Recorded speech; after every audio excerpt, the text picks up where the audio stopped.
रूप पाहता लोचने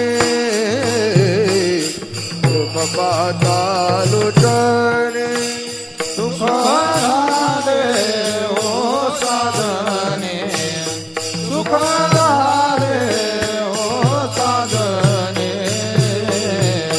स्वागतर बरवा स्वागतर बरवा सुख झाले ओ साजरी सुख झाले ओ साजरी विठ्ठल बरवा विठ्ठल बरवा माधव बरवा माधव बरवा विठ्ठल बरवा विठ्ठल बरवा माधव बरवा माधव बरवा विठ्ठल बरवा विठ्ठल बरवा बहुता सुकृताचे जोडे बहुता सुकृताचे जोडे बहुत सुकृताचे गोडी बहुत सुकृताचे गोडी म्हणून विठ्ठले आवरे म्हणून विठ्ठले आवरे विठ्ठल बरवा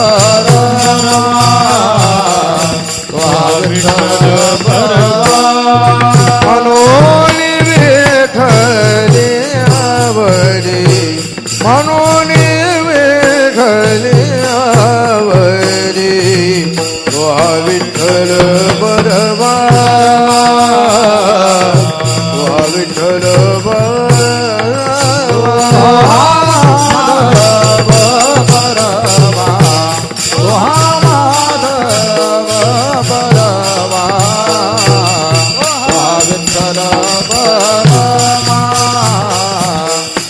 विठ्ठल बरवा माधव बरवा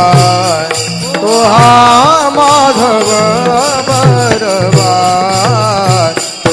विठ्ठल बरवा विठ्ठल बरवा बरवा सुखाचे आगर सर्व सुखाचे आगर सुखाचे आगर सर्व सुखाचे आगर बापर खुमा देवर बापर खुमा देवर विठ्ठल बरवा विठ्ठल बरवा बापर खुमा देवीवर बापर खुमा देवीवर विठ्ठल बरवा विठ्ठल बरवा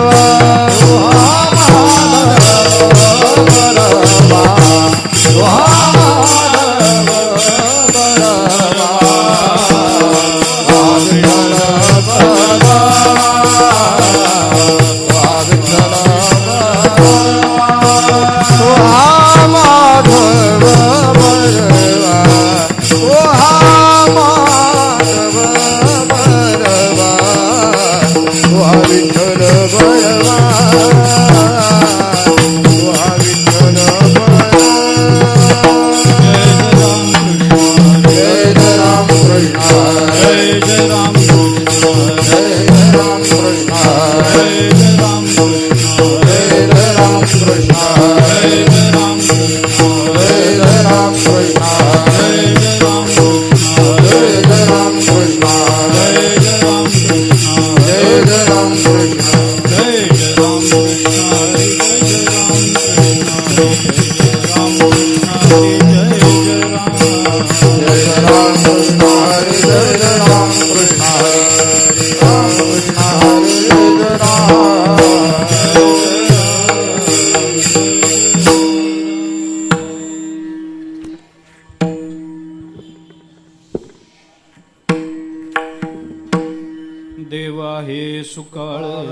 देश देव आहे सुकाळ देशी देव आहे आहे सुकाळ देशी अभाग्याचे गुरुभिक्ष अभाग्याचे गुरुभिक्ष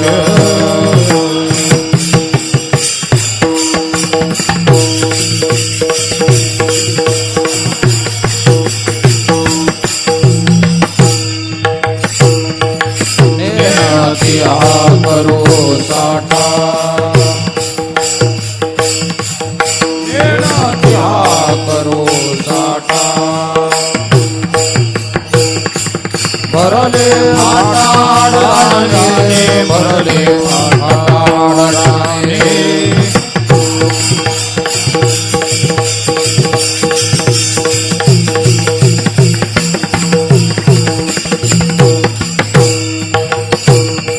वसवणे असे घर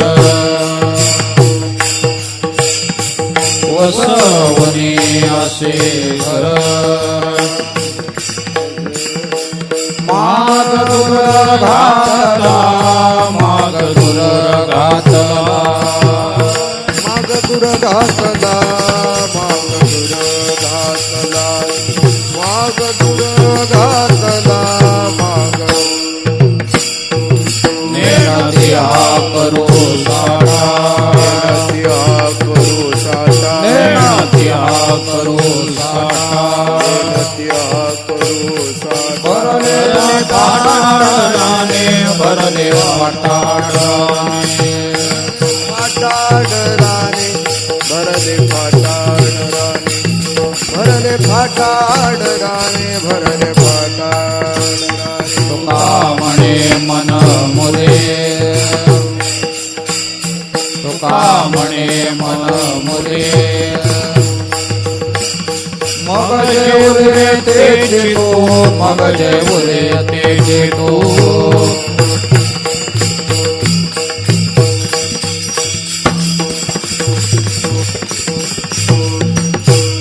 तुका म्हणे मन मुरे रामने मन मोरे तुका म्हणे मन मुरे रामने मन मोरे मग जे उरे तेचे तो मग जे उरे तेचे तो मग जे उरे तेचे तू मग जे उरे तेचे तू मग जे उरे तेचे तू मग जे उरे तेचे तू नेना त्या करो साठा त्या करू साठा नेना त्या करो साठा भरले फाटाडाने भरले फाटाडाने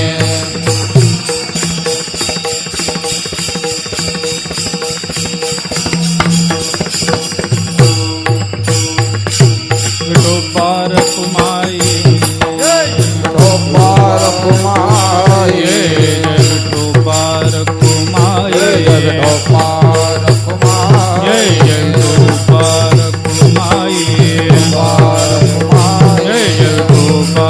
कुमाई विठोबार कुमाये विठोबार कुमाई जय विठोबार कुमाई विठोबार जय कुमाये विठोबार कुमाई विठोबार जय विठोबार कुमाई जय विठोबार कुमाई जय विठोबार कुमाई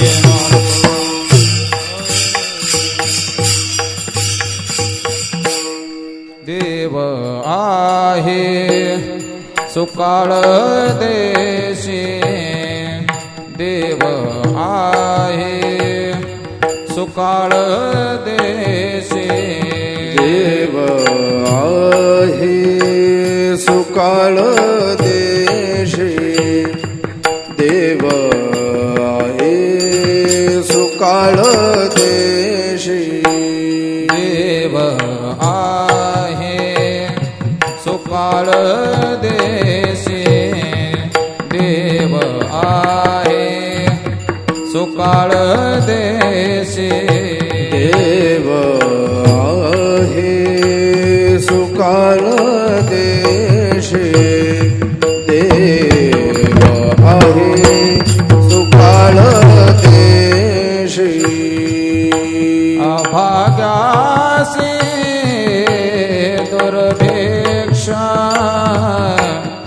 अभाग्यासी दुर्भिक्ष नेन दिया करो साटा नेन दिया करो साटा अभाग्यासी दुर्भिक्ष अभाग्यासी दुर्भिक्ष नेन दिया करो साटा नेन दिया करो साटा देव आहे सुकाळ देशे देव आहे सुकाळ देशे देव आहे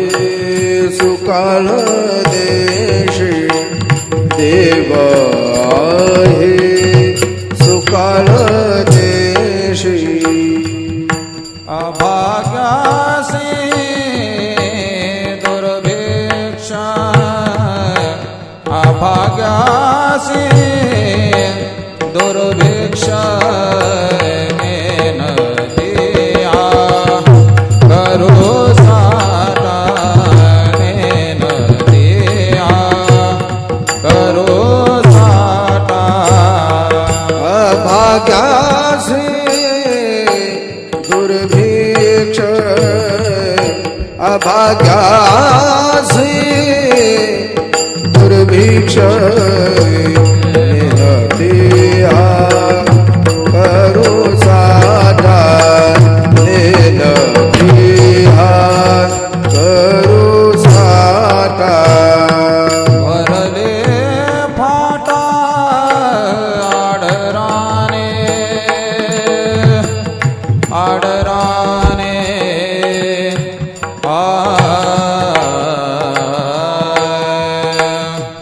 भरले भरले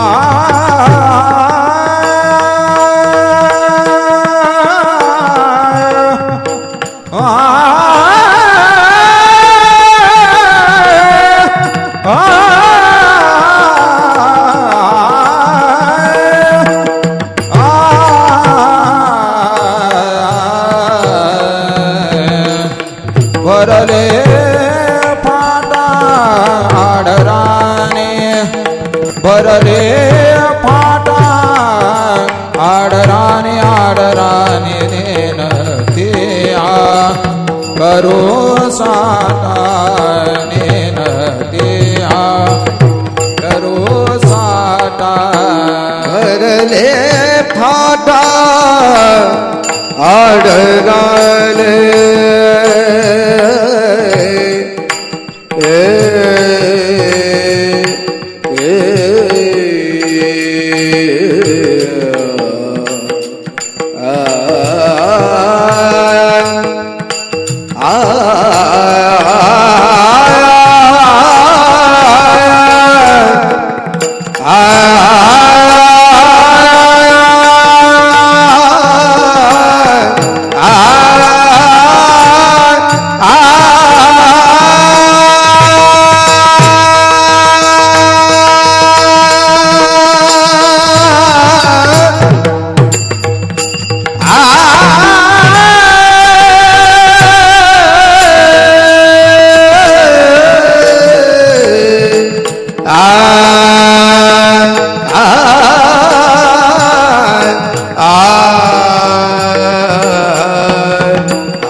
करो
देव आहे सुकाळ देशी अभाग्यासी दुर्भिक्ष नेणती हा करू साटा भरले फाटा आडराने वसवणे असे घर माग दूर घातला नेणती हा करू साटा भरले फाटा आडराने तुका म्हणे मन मुरे मग जे उरे ते चितू नेणती हा करू साटा भरले फाटा आडराने विठ्ठला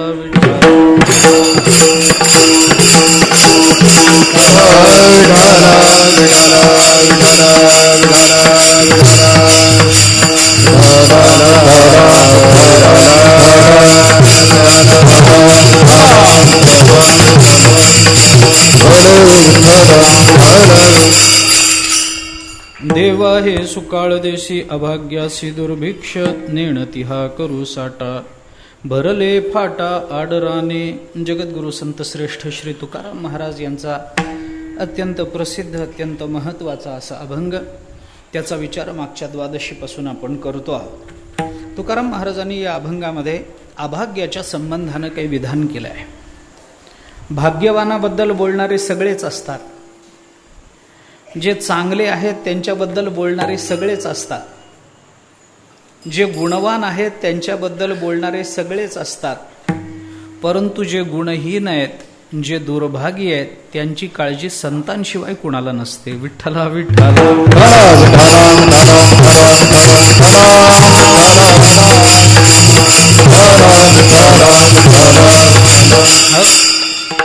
जगाकरता अवताराला आलेले संत महात्मे या जगतामध्ये जे सन्मार्गाला लागलेले आहेत त्यांच्याबद्दल फारशी चिंता करत नाहीत. जे सद्गुणी आहेत त्यांच्याबद्दल संत फारशी चिंता करत नाहीत. पण जे कुमार्गाला लागले दुर्बुद्धियुक्त असे आहेत त्यांच्याबद्दल संतांची फार मोठी तळमळ असते. संतांबद्दल बोलणारे सगळेच असतात, पण असंतांबद्दल संतांशिवाय कोणी बोलत नाही. म्हणून तुकोबारा या अभंगामध्ये अभाग्यांबद्दल काही बोलतात. अभाग्यासी दुर्भिक्ष. कोणाचं दुर्भिक्ष आहे? आता मागच्या कीर्तनामध्ये केलेली प्रस्तावना पुन्हा मला करण्यात काही तात्पर्य नाही, कारण मी पुन्हा एकदा सांगतो, माझा तुमच्या स्मरणशक्तीवर माझ्यापेक्षा जास्त विश्वास, प्रचंड विश्वास. अहो, तुम्हाला 10-10 वर्षापूर्वीचं लक्षात राहतं मागच्या द्वादशीचं काय नवल आहे. त्यामुळे ती प्रस्तावना करत नाही. परंतु ज्या मुद्द्यापासून आपण विचाराला प्रारंभ करून थांबलो होतो तो मुद्दा मला पुन्हा सांगणं आवश्यक आहे, म्हणून सांगतो.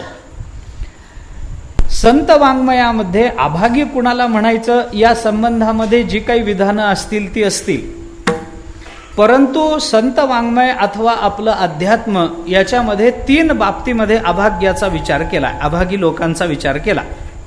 एक कर्मातला अभागी, एक ज्ञानातला अभागी आणि एक भक्तीतला अभागी.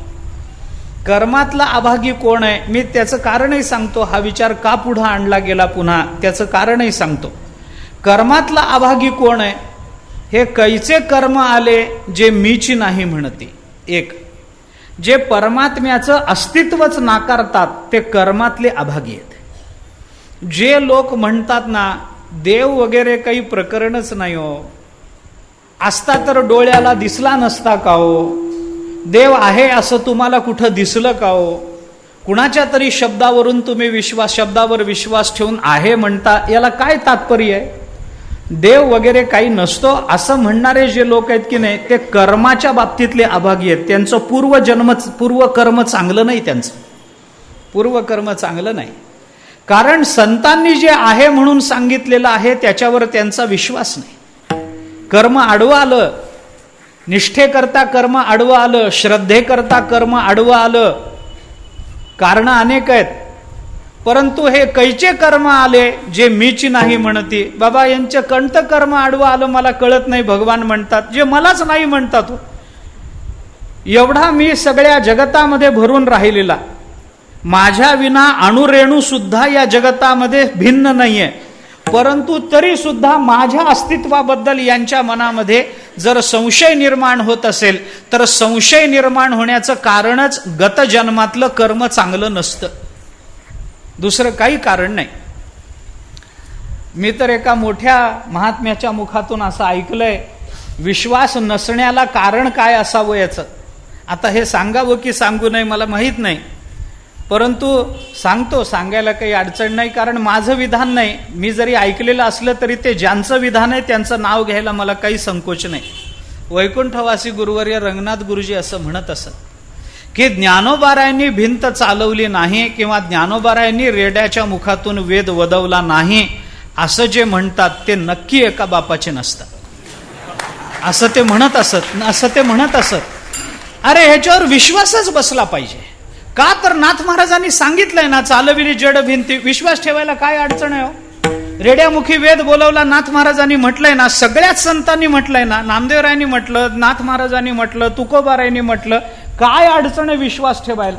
पण माणसाचा विश्वास बसत नसेल तर त्याचं पूर्वकर्म कुठंतरी आडवं येतं, त्याचं पाप कुठंतरी आडवं येतं.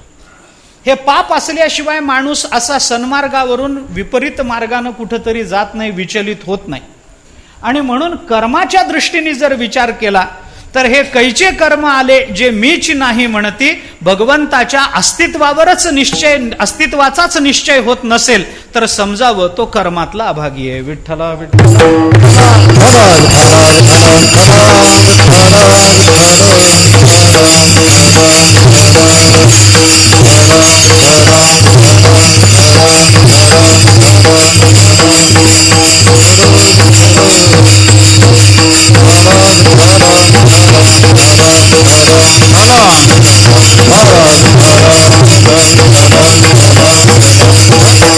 एक कर्मातला अभागी आहे, दुसरा ज्ञानातला अभागी आहे. ज्ञानातला अभागी कोण आहे ते आपण बोलून आलो. उपजोनी करंटा नेणे अद्वैत वाटा, जो नेणे तो उपजोनी करंटाच आहे. त्याला काही उपयोग नाही, जन्माला येऊन वाया गेला. जर त्याला अद्वैतावरचा विश्वास बसत नसेल, जर त्याला आपल्या ब्रह्मरूपतेबद्दल खात्री नसेल किंवा परोक्षत्वाने का होईना पण त्याला त्याचा निश्चय नसेल, ज्ञात नसेल, तर तो उपजला असला तरी सुद्धा तो करंटाच आहे. करंटा काय, यांच्यापेक्षा वरवंटे बरे हे करंटे असण्यापेक्षा. अहो काय अर्थ यांच्या जीवनाला सांगा ना, काय अर्थ आहे? संत वाङ्मयावर विश्वास नाही, काहीच नाही, ते सांगतात तसं चालायचं नाही, काय करायचं त्याचा काही उपयोग नाही. उपजोनी करंटा नेणे अद्वैत वाटा. आता जे अद्वैताबद्दल किंवा ज्ञानाबद्दल अभागी असतात, ऐका थोडा विचार सांगतो त्या संदर्भामध्ये, थोडा विचार सांगतो. मी हे का सांगतो याचा सिद्धांतही सांगतो. कर्माच्या बाबतीतले जे अभागी असतात त्यांचा देवावर विश्वास, देवाच्या अस्तित्वावर विश्वास नसतो. जे ज्ञानाच्या बाबतीतले अभागी असतात त्यांना देवाचं स्वरूप कळत नाही. आणि भक्तीच्या बाबतीत जे अभागी असतात त्यांना कधी जीवनामध्ये आनंद मिळत नाही. माझे भक्तिवीण जळोते जियाले पण आगा पृथ्वीवरी पाषाण नसती काही. अरे काय करायचं यांचं? हे असे जे लोक आहेत ते भक्त ते जन्माला माणूस म्हणून येतात पण त्यांचा काही उपयोग नाही. आपण मागच्या वेळेला बोलून आलो, हरिसी न भजत दैवहत. हे जे दैवहत आहेत, हे करंटे जे आहेत ना, त्यांचा काही उपयोग नाही, त्यांना कधी आनंद मिळत नाही. हे का सांगितलं? या तीन प्रकारचे अभागी का केले त्याचं कारण असं आहे. परमात्म्याच्या संबंधामध्ये चिंतन करताना आपल्याला असं सांगितलं गेलं की परमात्म्याचे तीन अंश असतात, अस्ति, भाती आणि प्रिय. याच्यातल्या अस्थिबद्दलचा संशय हा कर्मातला करंट आहे. याच्यातल्या भातीबद्दलचा संशय ज्याला आला तो ज्ञानातला करंट आहे. आणि याच्या प्रियत्वाबद्दलचा संशय ज्याला आला तो भक्तीतला करंट आहे. विठ्ठला विठ्ठला.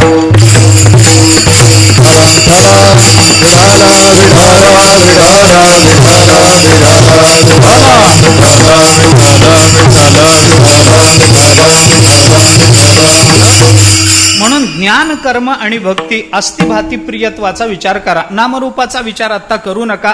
मी त्याचा विस्तार आता करतही नाही, कारण नामरूप दोन्ही मायेचे अंश असतात आणि मायेचे असल्यामुळे नामही निवृत्त होतं, रूपही निवृत्त होतं. त्याच्यामुळे त्याच्यावर विश्वास बसत असला तरी तो काढला पाहिजे. त्याच्यावर विश्वास ठेवूच नाही. आपल्या नावावर काय विश्वास ठेवता येतो? आपल्या रूपावर काय विश्वास ठेवता येतो? जगद्गुरु शंकराचार्याने तर एके ठिकाणी असं म्हटलंय, त्या कैवल्याष्टकामध्ये असं म्हटलंय, अहो नामरूपाचं काय घेऊन बसलाय तुम्ही? माणसाच्या जीवनामध्ये विश्वास न ठेवण्याला लायक जर कुणी असेल तर तो त्याचा श्वास असतो. विश्वास शब्दामध्ये श्वास आहे. ऐका, विश्वास या एका शब्दामध्ये श्वास आहे, पण श्वासावर कधी विश्वास ठेवता येत नाही. कधीच विश्वास ठेवता येत नाही. निश्वासो नहि विश्वास कदा रुद्धो भविष्यती कीर्तनीय मतो बाल्यात हरिर्नामैव केवलम. आचार्यांची भाषा आहे. सगुरुस्स पिताचापि सा माता बांधवोपि सहा शिक्षये चेत सदा स्मर्तुम हरिर्नामैव केवलम. आ ब्रह्मस्तंभ पर्यंतम सर्वं मायामयं जगत सत्यं सत्यं पुनः सत्यं हरिर्नामैव केवलम. विठ्ठला विठ्ठला.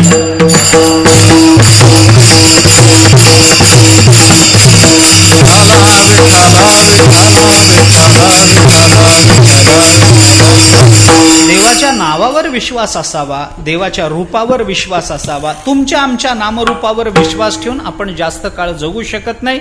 माणसं आपलं नाव व्हावं याच्याकरता वाटेल ते प्रयत्न करतात, परंतु त्यांचं नाव होत नाही. तो माझ्या कीर्तनाचा विषय नाही, मला त्याबद्दल बोलण्याचं कारण नाही.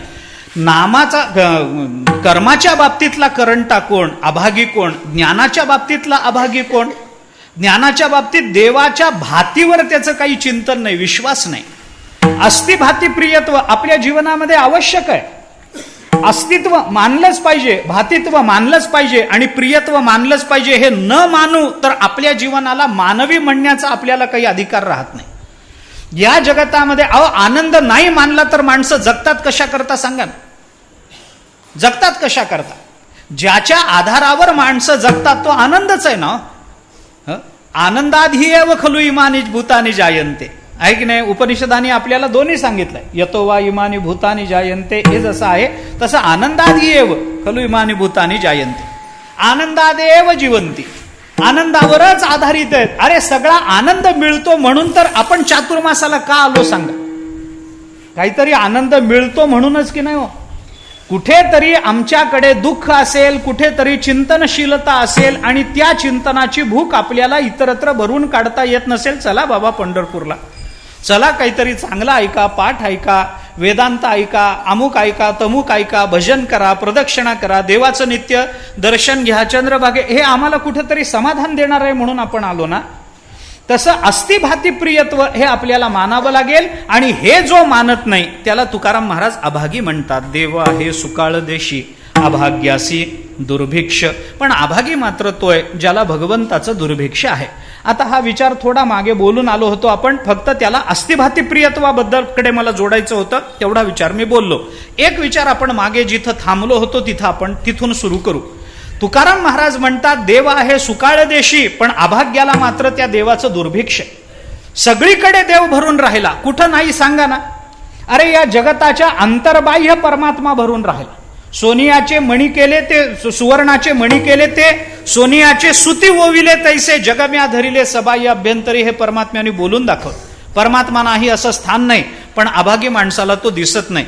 मग मुद्दा असा आहे, परमात्मा व्यापक आहे तर का दिसत नाही? तर त्याचं उत्तर आपण एक देऊन आलो. व्यापक आहे तर का दिसत नाही? व्यापक आहे म्हणूनच दिसत नाही, हेच त्याचं उत्तर आहे.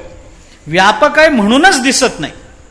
का बाबा? कारण जे जे व्यापक असतं ते सूक्ष्म असतं, आणि जे अत्यंत सूक्ष्म आहे ते आपल्या डोळ्यांनी आपल्याला कळत नाही, आपल्या इंद्रियांनी ते आपल्याला कळत नाही. कारण परमात्मा अत्यंत सूक्ष्म आहे. सूक्ष्मत्वात तद्विज्ञेयम दूरस्थम चांतिके चतत. आपण मागे बोललोय, परमात्मा अत्यंत सूक्ष्म आहे. त्याच्या एवढा सूक्ष्म या जगतामध्ये दुसरा कोणी नाही. पंचमहाभूतांपेक्षाही सूक्ष्मता त्या परमात्म्याची आहे. आकाशापेक्षाही तो परमात्मा सूक्ष्म आहे, म्हणूनच आकाशापेक्षाही तो व्यापक आहे. विठ्ठल विठ्ठल.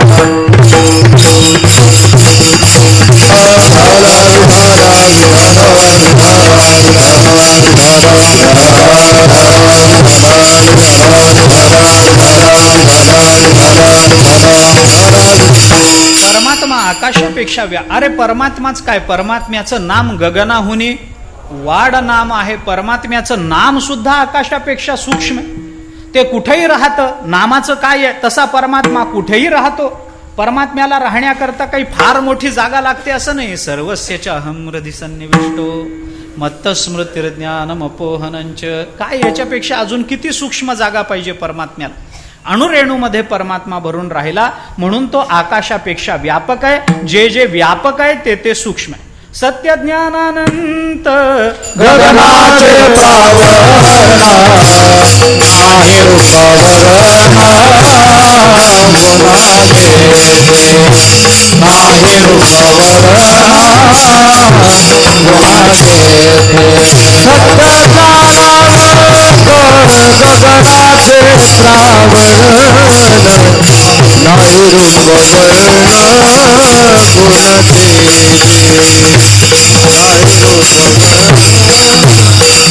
गगनाचे प्रावरण गगनाचे प्रावरण नाही रूपवर्ण गुण देखे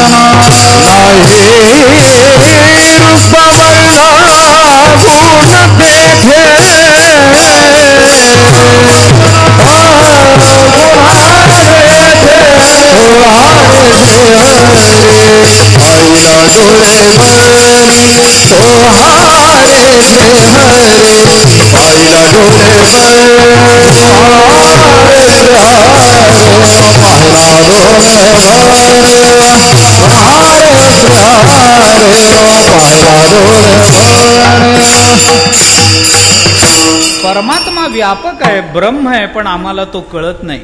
आकाशापेक्षा परमात्मा व्यापक आणि म्हणून आम्हाला तो परमात्मा कळत नाही. आम्ही अभागी आहोत. देव आहे सुकाळ देशी अभाग्यासी दुर्भिक्ष.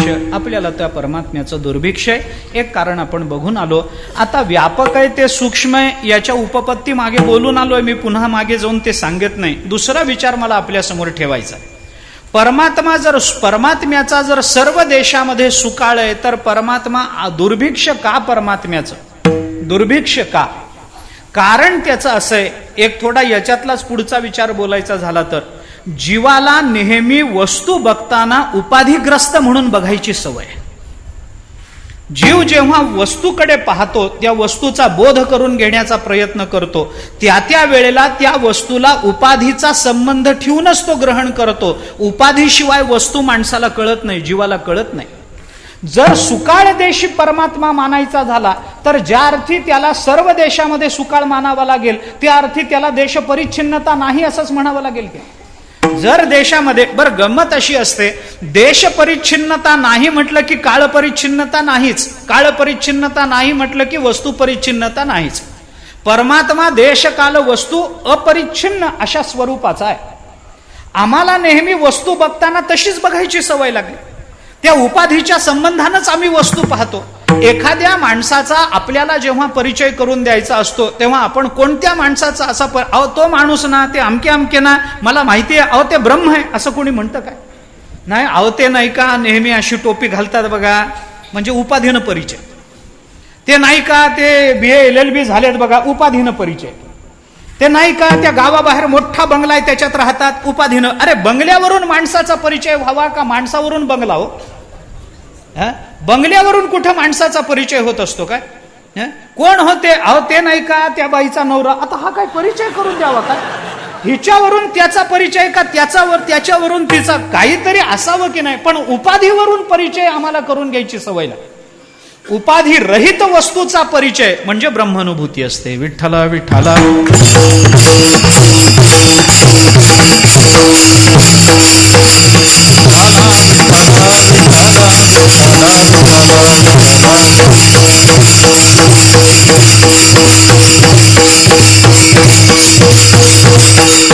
आणि परमात्मा असा व्यापक आहे. व्यापक आहे म्हणजे कोणत्याही अर्थाने तो परिच्छेद त्याला नाही, परिच्छिन्न नाही, कोणताच नाही. तो सगळ्याच्या पलीकडचा आहे. स्वगत सजातीय विजातीय भेद शून्य आहे. ज्या वेळेला तो स्वगत भेदाने युक्त होऊन येईल त्यावेळेला आम्हाला त्याचा परिचय होईल. ज्या वेळेला तो सजातीय भेदाने येईल त्यावेळेला परिचय होईल. ज्या वेळेला विजातीय भेदाने येईल त्यावेळेला परिचय होईल. पण परमात्मा या सगळ्याच्या पलीकडचा आहे ना. त्याला कोणताच परिच्छेद नाही, कोणताच भेद नाही. देश काळ वस्तू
काही नाही, देश नाही, काळ नाही, वस्तू नाही, कोणताच भेद देवाला नाही. स्वगत सजातीय विजातीय भेदही नाही, कोणताच नाही. परमात्मा त्याच्या सगळ्याच्या पलीकडचा. मग कोणतीच उपाधी जर परमात्म्याला लागू पडत नाही, असा उपाधी रहित परमात्मा कोणता असेल? देव आहे सुकाळ देशी, सर्वत्र व्यापून जो परमात्मा आहे तोच असा मानावा लागेल. जिथं परमात्मा काही उपाधी घेऊन येतो तिथं परमात्मा ओळखला नाही असं म्हणायचं कारण नाही ना. पंढरपूरला जो परमात्मा येऊन उभा राहिला तो परमात्मा केवळ ब्रह्म आहे की नाही? केवळ ब्रह्म आहे. नेणो ब्रह्म मार्ग चुकले, उघडे पंढरपुरासी आले. पण काळ्या रंगाच्या या परमात्म्याला, कमरेवर हात ठेवून विटेवर उभा असणाऱ्या या परमात्म्याला ब्रह्म म्हणून कोण ओळखतो? कोण ओळखतं? का ओळखत नाही? कारण उघडं पंढरपूरला आलं. अरे उघडं आलं तर का ओळखत नाही? उघडं आलं म्हणूनच ओळखत नाही. कारण आम्हाला कपड्यात बघायची सवय आहे, ते उघडं आलं ना, उघडं आलं कळत नाही आम्हाला. उपाधी रहित म्हणून ज्ञानोबाराय म्हणतात, उपाधी उपहिता शेवटू जेथ विचारिता. अरे त्याला उपाधी नाही आणि म्हणून तो उपहितही नाही. आता परमात्मा उपहित नाही हे म्हणणं पटणार नाही की ना कोणाला? कारण बरोबर आहे, उपहित नाही असं कसं म्हणावं? परमात्मा तर अरे सगळ्याचं उपहित तेच आहे. रज्जू उपहित चैतन्य म्हणजे तेच आहे, शरीर उपहित चैतन्य म्हणजे तेच आहे, अमुक आहे तमुक आहे, सगळं उपहितत्व तर त्यालाच लागू पडतं. मग परमात्मा उपहित नाही म्हणजे काय? त्याचं कारण सांगतो. उपहित हा शब्द मुळात उपाधीच्या सापेक्षत्वाने आहे. आणि परमात्मा जर भेदरहित असेल तर त्याला कोणती सापेक्षता लावून चालणार नाही. आणि म्हणून तो निरपेक्ष जर असेल तर उपाधी उपहिता शेवटू. विचारामध्ये जशा उपाधीचा बाध होतो तशी ती उपाधी जाताना उपहित घेऊनच जाते की नाही? उपहिताचं स्वरूप नेत नाही उपाधी.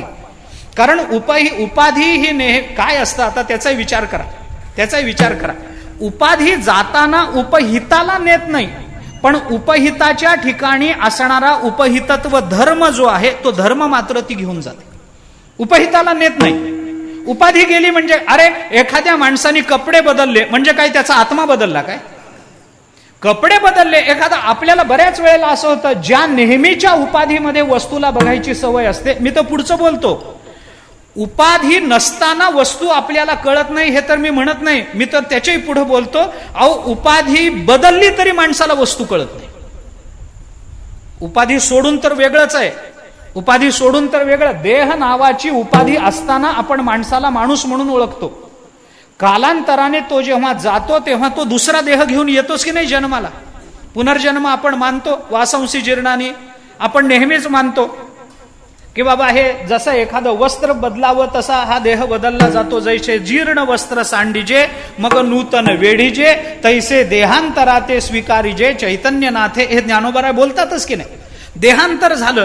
देहांतर झालेल्या माणसाला मागच्या जन्मी हा कोण होता आपण ओळखू शकतो काय? म्हणजे उपाधी, देह नावाची उपाधी बदलली तरी आपण वस्तूला ओळखत नाही, तर उपाधी रहित असणाऱ्या तत्वाला कशी ओळखू आपण? बोला विठ्ठला विठ्ठला.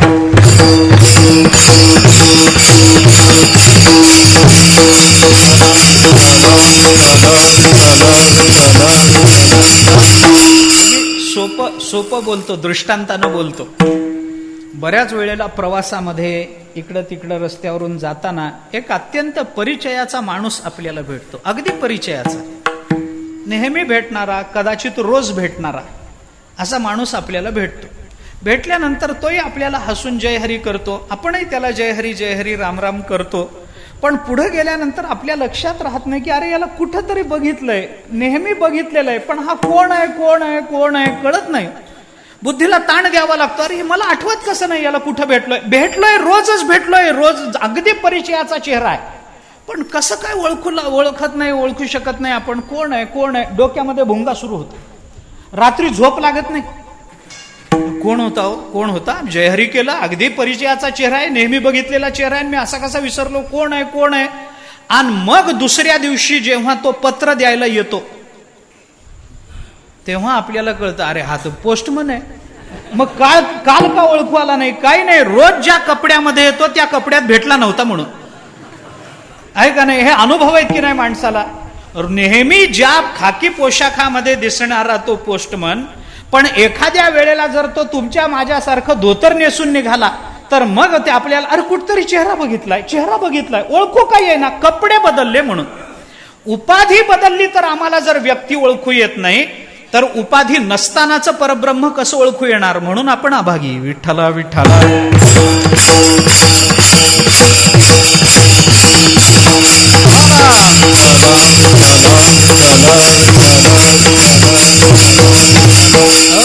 परमात्मा अत्यंत सूक्ष्म, तो व्यापक असल्यामुळे सूक्ष्म झाला, आणि सूक्ष्म असल्यामुळे आपल्याला ओळखू येत नाही, कारण सूक्ष्मता बघण्याची, सूक्ष्म वस्तू बघण्याची आपल्याकडे बुद्धी नाही. दृश्यतेत वगैरे या बुद्ध्या सूक्ष्मया सूक्ष्मदर्शिभी. उपनिषद आपल्याला म्हणतं आपली बुद्धी अगदी बारीक वस्तू दिसेल अशा पद्धतीची दृश्यते तू अग्रया बुद्ध्या. त्याला अगदी टोकदार बुद्धी आपली झाली पाहिजे, तर त्याच बुद्धीनं तो परमात्मा कळतो. सगळ्या बुद्धीनं तो परमात्मा कळत नाही. बुद्धी सर्वांजवळ आहे, आपण मागे अनेक वेळेला बोललो, बुद्धी सगळ्यांजवळ आहे, पण सगळ्यांना तो परमात्मा कळत नाही. पण कळेल तर बुद्धीनंच कळेल. बुद्धी निश्चये आत्मज्ञान ब्रह्मरूप भावी आपणा आपण ब्रह्मनिष्ठा राखे पूर्ण तत्परायण अहर्निशी. असं जर बुद्धीनंच तो कळेल तर बुद्धीनंच कळेल. तो इतरत्र दुसऱ्या मार्गाने कळणार नाही. पण त्याला लागणारी बुद्धी कोणती? व्यवसायात्मिका बुद्धी. एकेह कुरु नंदन बहुशाखा अनंताश्च बुद्धयो व्यवसायिनाम. गीता बोलते. ज्ञानोबारायांच्या भाषेत जर बोलायचं झालं तर कोणत्या बुद्धीला परमात्मा कळतो? एका वाक्यात बोलतो, ज्याची बुद्धी परमात्म्याची पतिव्रता आहे त्याच बुद्धीला तो परमात्मा कळतो. विठ्ठला विठ्ठला.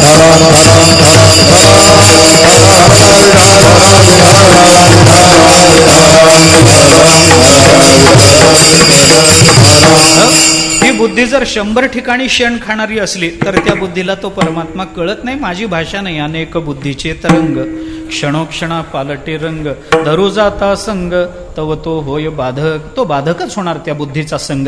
याच्याकरता पतिव्रता असणारी बुद्धी, त्या बुद्धीला तो परमात्मा कळतो. आमच्या आजोबा एक दृष्टांत द्यायचे. मी सांगितलंही आहे मागे, गायीच्या पोटामध्ये दूध असतं की नाही? गायीत दूध आहे की नाही? गाय दूध देते की नाही? एवढं तरी मान्य आहे की नाही? मान्य आहे. गाय दूध देते. मग गायीचं दूध जर काढायचं असेल तर तिच्या तोंडातून एखादी नळी टाकून बाहेरून ओढून घेतलं तर दूध येतं का? दुसऱ्याच्या टाकीतलं पेट्रोल काढून घेतल्यासारखं येतं काय? तसं काढून घेता येतं काय? नळी आत टाकायची तोंडातून, बाहेरून पू करून ओढून घ्यायचं. काय त्याला दूध यायला पाहिजे की नाही? तिथंच दूध आहे. काय येतं का? येत नाही. गाईचं शेपटाचं दोहन केलं तर दूध निघतं काय? निघत नाही. गाईच्या कानातून एखादी नळी टाकली तर दूध निघतं काय? निघत नाही. गाईच्या जिभेचं दोहन केलं तर दूध निघतं काय? निघत नाही. मग दूध कुठून निघतं? कशातून काढावं लागतं? ते सडात. गायीमध्ये सगळीकडे दूध आहे, पण ते निघतं जसं सडातूनच, तसं परमात्मा सर्वत्र व्यापून आहे, पण कळतो फक्त बुद्धीनंच. विठ्ठला विठ्ठला.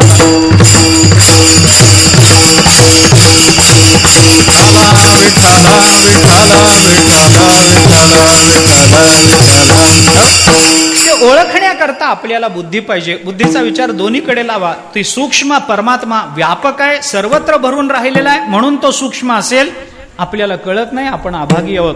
आणि तो परमात्मा सर्वत्र भरून राहिला आहे, म्हणजेच त्याला कोणतीही उपाधी नाही, आणि उपाधी रहित असणारं तत्व आपल्याला ओळखू येत नाही.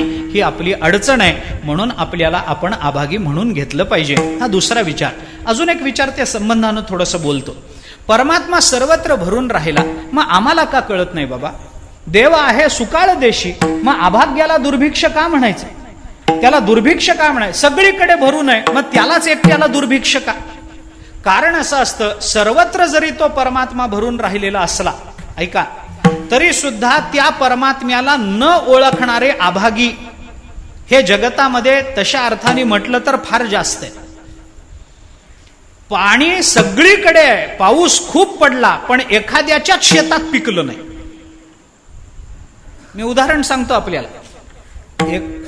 एखादा मनुष्य, त्याच्या सगळीकडेच पाऊस पडला, पण एखाद्याच्या शेतात पिकलं नाही. का पिकलं नाही? कारण त्याने काय केलं होतं, ज्या शेतावर पाऊस पडेल त्या शेतावर सगळीकडे प्लॅस्टिक टाकून ठेवलं होतं. सगळीकडे सगळ्यांना मिळतं, मलाच एकट्याला मिळत नाही, याचा अर्थ दोष त्या मिळण्यामध्ये आहे का माझ्यामध्ये आहे? जर सगळ्यांना मिळतं तर मला का मिळत नाही, याचा अर्थ माझ्यामध्ये काहीतरी अडचण आहे, हे बघितलं पाहिजे. ती अडचण आपण ओळखली पाहिजे. विठ्ठला विठ्ठला.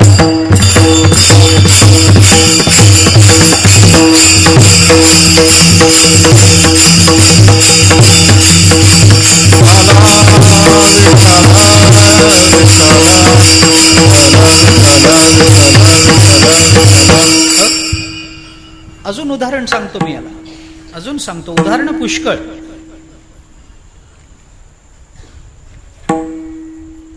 ते रामायणातही आहे, पण मी आता एक आधी उदाहरण सांगतो. रामायणातला विचार अनुषंगिक आहे, आता बोलत नाही. एखाद्या राजाने असं जाहीर केलं की आज माझं धान्याचं कोठार मी उघडं केलेलं आहे, अवर्षण पडलंय, दुष्काळ पडलाय, मी माझं धान्याचं कोठार उघडं केलेलं आहे, ज्यांना जेवढं धान्य पाहिजे तेवढं घेऊन जा. सगळ्यांनी नेलं. कोणी 4 पोती नेली, कोणी 5 पोती नेली, कोणी 2 पोती नेली, सगळे नेले. संध्याकाळच्या वेळेला मग राजाने त्या कोठाराचं दार लावून टाकलं. बस झालं, आता दिवसभर उघडं केलं होतं, बस संपलं. मग घरी जेव्हा धान्य घेऊन लोक आले तेव्हा आपापसामध्ये त्यांची चर्चा, तुम्हाला किती मिळालं, तुम्हाला किती मिळालं. कोणी म्हणालं मला भरपूर मिळालं, आता काही मला वर्षाची काळजी राहिली नाही, भरपूर मिळालं, मला 10 पोते धान्य मिळालं. कोणी म्हणालं मला 15 पोते, कारण मी माझंही आणलं आणि माझ्या मुलीचंही आणलं वगैरे, आता जे काही असेल ते हे आलं, तेही आलं, अमुक आलं. कोणी म्हणालं 5 पोते, कोणी म्हणालं 10 पोते. एक मनुष्य खजील होऊन तिथं बसला होता. तो म्हणालं का तुम्ही असे तोंड पाडून का बसला, तुम्हाला धान्य? तो म्हणाले मिळालं ना. मग तोंड पाडायचं काय कारण आहे? तो म्हणला नाही, तुमच्या सगळ्यांची चर्चा ऐकून मी माझं तोंड पडलं. म्हणे का? त्यामुळे कुणाला 2 पोती, कुणाला 4 पोती. मग तुम्हाला मिळालं नाही? मिळालं ना. मग तुम्ही किती आणलं? तो म्हणाला मुठभरच मिळालो. बाकीचे म्हणाले मुठभर का? राजाने तर सगळ्यांकडचं दार उघडं केलं होतं, तुम्हाला मुठभर मिळायचं कारण काय? तो म्हणाला मी मुठच घेऊन गेलो होतो म्हणून तेवढंच मिळालं. आता तसं परमात्मा जर सर्वत्र व्यापून आहे, उघडं दार संतांनी केलेलं आहे, तर आपण आपली थैली लहान घेऊन जातो म्हणून आपण अभागी आहोत. विठ्ठला विठ्ठला.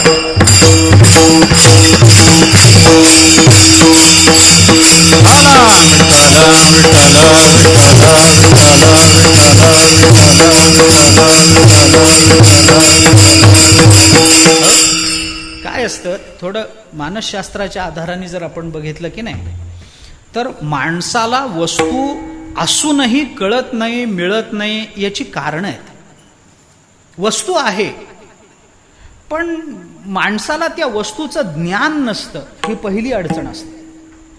दुसरी अडचण असते, वस्तू उपलब्ध असते पण आम्हाला त्याची गरज वाटत नसते. तिसरी अडचण असते, वस्तू उपलब्ध असते, आम्हाला त्याची गरजही वाटत असते, परंतु आम्हाला ती प्राप्त करण्याकरता आवश्यक असणाऱ्या प्रयत्नांची इच्छा नसते किंवा प्रयत्नांचं सामर्थ्य नसतं. अनेक कारण आहेत त्याला. परमात्मा सगळीकडे व्यापून आहे, मग आम्हीच का दुर्भागी हो? काही नाही, आम्हाला त्याची गरज वाटत नाही. जन्माला आल्यानंतर फक्त विषयाचे उपभोग घेण्यामध्ये जर जीवनाचा पुरुषार्थ आम्ही मानत असू तर आम्हाला परमात्म्याची गरज वाटत नाही.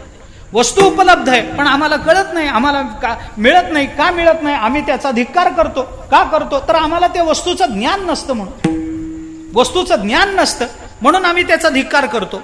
बऱ्याच वेळेला असं होतं की वस्तू उपलब्धही असते, ती आम्हाला मिळण्यासारखीही असते, परंतु अडचण अशी असते की आमचे प्रयत्न अपुरे पडतात याची आम्हाला जाणीव असते. त्यामुळे मनुष्य काय करतो की बाबा आपण प्रयत्न करूनही जर आपल्याला ती वस्तू मिळतच नसेल तर प्रयत्न करून अपयश पदरात पाडूनच घ्या. कशाला पाडून घ्या? मग त्याच्यापेक्षा त्या वस्तूलाच नावं ठेवा. मग देव नाहीच म्हणा ना. सगळ्यात सोपं ते आहे. प्रयत्न करूनही देव मिळत नाही हे कळलं की मग माणूस म्हणतो देवच नाही. देव नाही असं नाही, त्यालाही मनातून देव मानायचा असतो. एक मनुष्य होता गावामध्ये, देव कधीच मानायचा नाही. जे जे भाविक आहेत त्यांच्या बरोबर वाद करायचा. काय देव करता, देव कुठं असतो, काय अमुक काय तमुक काय, सारखी नावं ठेवायचं. एके दिवशी एक वारकरी पहाटेच्या वेळेला बाहेर पडला, त्याला गावाला जायचं होतं आणि समोरून नेमका तो दिसला. वारकऱ्याला वाटलं काय सकाळी सकाळी अभद्र दर्शन झालं बाबा, देव मानत नाही काही नाही. सकाळी त्याचा चेहरा बघावा लागला म्हणून वारकरी थोडा आडोशाला उभा राहिला. जाऊ द्या त्या माणसाला, आपण जाऊ नंतर. थोडा आडोशाला उभा राहिला, बघायला लागला. तो मनुष्य हळूहळू पुढे आला. तिथं देऊळ होतं गणपतीचं मारुतीचं काही. गेला देवळासमोर गेला, पायातली चप्पल काढली, देवाला अगदी मनोभावे हात जोडले, तिथं डोकं टेकवलं उंबरठ्यावर आणि निघाला. आता मात्र वारकऱ्याला राहवलं नाही. अरे रोज देव नाही म्हणून गावातल्या सगळ्या भाविकांबरोबर भांडणारा नेमका आज देवाचं दर्शन घेताना पकडला गेला की नाही? पकडला गेला. मग वारकरी पुढे झाला आणि त्याने विचारलं का रोज आमच्या बरोबर भांडताना आज देवाचं दर्शन घेता? देव नाही म्हणता तर दर्शन घेता कशाला? त्यांनी काय उत्तर द्यावं? तो म्हणाला तरी मी म्हणतोच की देव नाही. अरे देव नाही तर दर्शन का घेतलं? तो म्हणाला देव नाहीच आहे पण असला तर पाया पडलेलं बरं. तर पाया पडलेलं बरं. नाही म्हणण्यामध्ये माझ्या पदरचं काही जात नाही, पण आहे म्हणल्यानंतर पाया पडून काहीतरी लाभ होईलच की नाही? पाया पडलेलं बरं. मग हे लोक देवाच्या अस्तित्वाबद्दल संशय का निर्माण करतात? त्याचं कारणच हे की यांना 100% माहिती आहे की आपले प्रयत्न परमात्मा प्राप्ती करता अपुरेत. आपल्या मराठीत एक म्हण आहे, कोल्ह्याला द्राक्ष कायमच आंबट हो, कायम आंबट.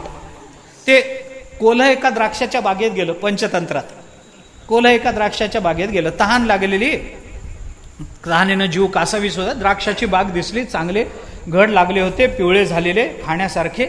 ते आता कोल्ह गेलं, उड्या मारायला लागलं. ते 4 उड्या मारल्या, 10 उड्या मारल्या, त्या द्राक्षापर्यंत काही पोचेच ना. झालं आता कंटाळून गेला, तहान लागली होती, त्याच्यात उड्या मारण्याचे श्रम झाले, अजून घसा कोरडा पडायला लागला. कोल्ह्याला वाटलं आता अजून जास्त उड्या मारू तर तहानेविना आपण मरूच. आता मग नको, जाऊ द्या, द्राक्षाचा नाद सोडून द्या, निघा बाहेर. म्हणून कोल्हा द्राक्षाच्या बागेतून बाहेर पडला. तेवढ्यात एक उंट द्राक्षाच्या बागेत शिरला. त्या उंटाने कोल्ह्याला सांगितलं, का हो कोल्हे दादा, इतकं छान द्राक्षाची बाग पिकली, मालकही गावाला गेलाय, चला द्राक्ष खाऊ, छान भूकही भागेल, तहानही शमेल, चला ना. कोल्ह्याने सांगितलं, अहो काय द्राक्षाची बाग म्हणता, मी सगळे द्राक्ष